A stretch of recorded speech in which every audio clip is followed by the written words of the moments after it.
You can't begin to understand the man who would become Pope Francis without first understanding this place, what are known as the villas of Buenos Aires. Often called the city's slums, these villas are a world apart from St. Peter's Basilica in Rome. And yet, to Jorge Mario Bergoglio, these were sacred spaces. Bergoglio believed the church's place was here, close to the poor, walking beside the forgotten and the overlooked. And even though he was the powerful Archbishop of Buenos Aires, he didn't arrive with fanfare or wear robes, but arrived alone, carrying a small black bag to visit families, to listen, to bless, and to simply be with the people.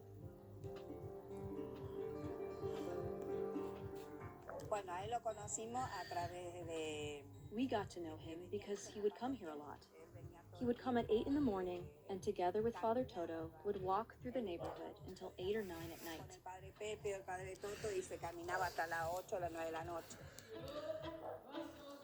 Lorenzo de Vidia is the local parish priest here in the notorious neighborhood Villa 21. But to the locals, he's known affectionately as Father Toto. Father, what's the situation like in this neighborhood for the people who live here? What are the living conditions like? This is a working class neighborhood, and it's full of life.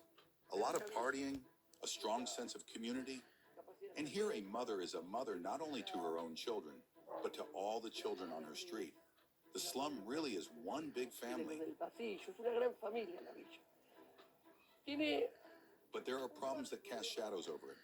One is drugs, which kills young people. The other is infrastructure. There is a lack of water, sewers, proper electrical systems, and there is no natural gas. The slums are not connected up to the city's main infrastructure. It's like another village in Buenos Aires. Father Toto would walk with Bergoglio through the neighborhood, day and night. What are your memories of Bergoglio coming here? What do you remember about him moving around and meeting the people? Bergoglio showed us another face of how the church connects with the poor. Historically, the church was far away from neighborhoods like this, especially the bishops. But Jorge Bergoglio started to come here when he was the Archbishop of Buenos Aires. This was very unusual. Archbishops never came here.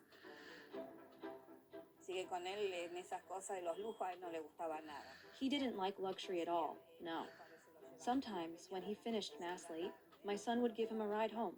Otherwise, he would just take the bus. He was very simple. No private cars, no taxis, nothing fancy. Only the bus.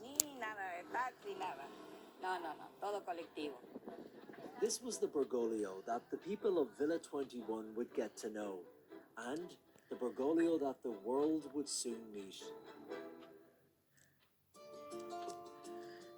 Welcome to Buenos Aires, the capital of Argentina.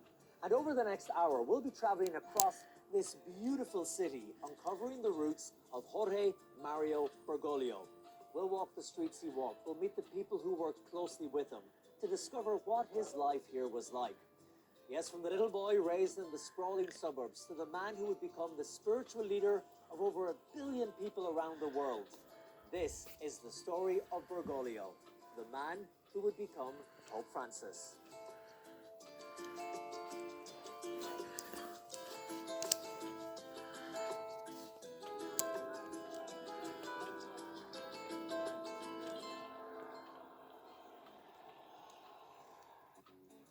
Worked closely with him to discover what his life here was like.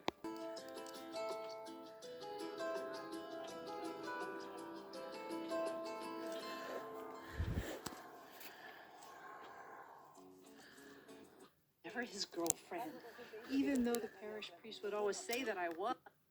Today I've come to visit this quiet neighborhood, which in many ways still remains locked in time. Here I'm meeting Arminda Aragon, who is taking me somewhere special. And walking through these vibrant streets, you really feel like you are walking through Latin American history. And she brings me to the home where Bergoglio grew up. What are your memories of him running around here as a young boy? I remember that he and his friends were always sitting at a little table in the atrium, or sometimes they would be around the street corners. He was always doing missionary work. You could tell that he really was a boy with a religious and missionary vocation.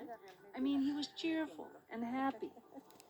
Now, Arminda, there's a rumor going around that you and Jorge were boyfriend and girlfriend. Is this true?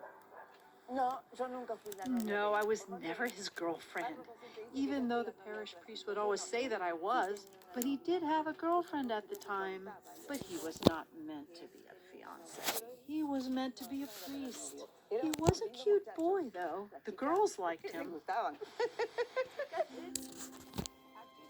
As Arminda walks me to the nearby park where Bergoglio once played, it's easy to imagine a young boy kicking a ball on these streets. And in the park where he spent his childhood, a plaque now marks the spot, connecting his humble beginnings in Flores to his role as future Pope. This is the small square where he would play. And on the plaque it says, "In this square the children of the neighborhood would gather, and it was here that Jorge Mario Bergoglio would run." He came in here to confess. Too old to play in the park, that his mind and heart was focused elsewhere. Arminda brings me inside the stunning church of San Jose de Flores and to the confessional where Bergoglio is said to have really discovered his vocation. Jorge Bergoglio was a member of Catholic Action, a Catholic youth group, and even from a young age. So, In 19, and that didn't sit bombs. he devoted himself to a life of prayer An experience that says a lot about what he was like, lived with Syria. and a car, peace and support in years of his life. And as Archbishop of Buenos Aires, he was one of the most powerful Catholics in all of Argentina. And yet, despite this, he still chose to live a life of austerity.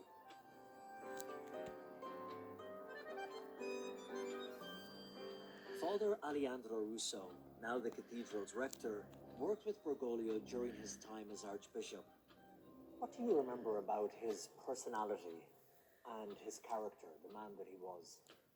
¿Qué recuerdo de la personalidad, pero puntualmente? First of all, he was very approachable, always warm and very perceptive. He was also incredibly hard work. It was here, in this very cathedral, that Bergoglio would give his sermons that would echo Read about the political the Archbishop greeted them. over that after prayer and contemplation. Sister Carmen and Sister Sandra remember how Archbishop Bergoglio would call on the phone to speak to the prioress. Bueno, lo primero que me acuerdo es que siempre me arrepiento. The one thing I always remember is foot in it. It was in 2002, and I was put in charge of answering the phone. And he always called personally, never through a secretary. The cardinal, he never wanted his photo in convents or parishes, so we said, let's take one ourselves and enlarge it. Of every tradition. Difícil, but something that could be difficult, and it has to do with this person who say they knew how we thought. No. Seek the sacrament of confession. And his confessor was Father Luis Pascual Dre, now at 98. That Bergoglio had a special devotion to Our Lady of Pompeii. Is that why he would come here often? He was very devoted to Our Lady of Pompeii, and so would always come here. He dreamed of a poor. About football. The church. They're the now of the church, the present. When I talked to him at that time, 12 or 15 years ago, I was wondering if I had a vocation, wondering whether I was going to be a priest or be a family man. And I think at that time, Meeting. What for? And after Pope Francis, now it's something normal. That friendship between Bergoglio and Aboud deepened after 2013, culminating in a hit in 2013. It sent shockwaves around the world. For the first Honestly, the whole country stopped. There was overwhelming emotion among the population. As people often say in Argentina, everyone remembers where they were when he was elected Pope. It was an attitude. He would say, I'm being accused of things that aren't true, but I have to bear them before God. He saw it as carrying a cross. Ahí decía, bueno, ahora voy a hablar. El que dice que ayudó a los militares, miente. Those who say he helped the military are lying. They don't know. And those who say he helped others, they're right. But in those days, he certainly helped those who were in real danger, and he put himself at risk to do so. Poniendo en riesgo su propio pellejo. Tensions with President Christina Kirchner eased briefly in 2013 when she visited Pope Francis at the Vatican in Rome. Their warm embrace and exchange of gifts signaled a moment of reconciliation. Con Cristina Kirchner, que era la presidenta en aquel President Javier Milei, who had insulted him in every possible way in his own country, where he had already lived for 76 years over other places. Channel that will reach a Catholic audience. Tango in years gone by, a music and a dance that a young Bergoglio I stood in line with my classmates, but when it was my turn, Cuando yo me equivoco. For the Bergoglio family, that ethos of looking after and encouraging each other is, Jose says, what also helped Jorge Mario Bergoglio deepen his faith and discover his vocation for the priesthood. Yo creo que sin duda, without a doubt, it was his grandmother Rosa, who was such a great influence on his religious vocation and his journey to the priesthood. She was the one who taught him about reading religious books, and the one who supported him the most with his decision to love God and also all of mankind. y a través The shock. Turned to visit his home country.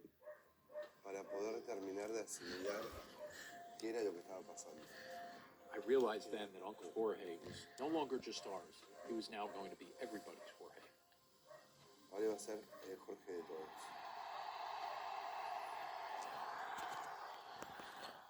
Now he was everyone's Jorge. And although he never returned to visit his home country, it seems he never forgot about his old friends and those close bonds he had formed here in Buenos Aires. For example, the Carmelite sisters would get one last unexpected phone call from Bergoglio years later from the Vatican in Rome. Entonces yo en la emoción empecé. Then, overcome with emotion, I started ringing the bell, but the rope broke. I called out to those who were in the kitchen and those who were in the sacristy. Those on the upper floor thought that thieves had broken in because there was such a commotion. Really can't imagine. So Bergoglio, no longer on the bustling subways of Buenos Aires, but in the Really can't imagine the emotion to be an Argentinian Pope. So happy, but also sad. here in Buenos Aires was one that was marked by a genuine closeness to the people, especially the poor. And these beautiful encounters that he would have had undoubtedly went on to shape his papacy. And although he never made it home to Argentina, as you've seen, his legacy here lives on. Until next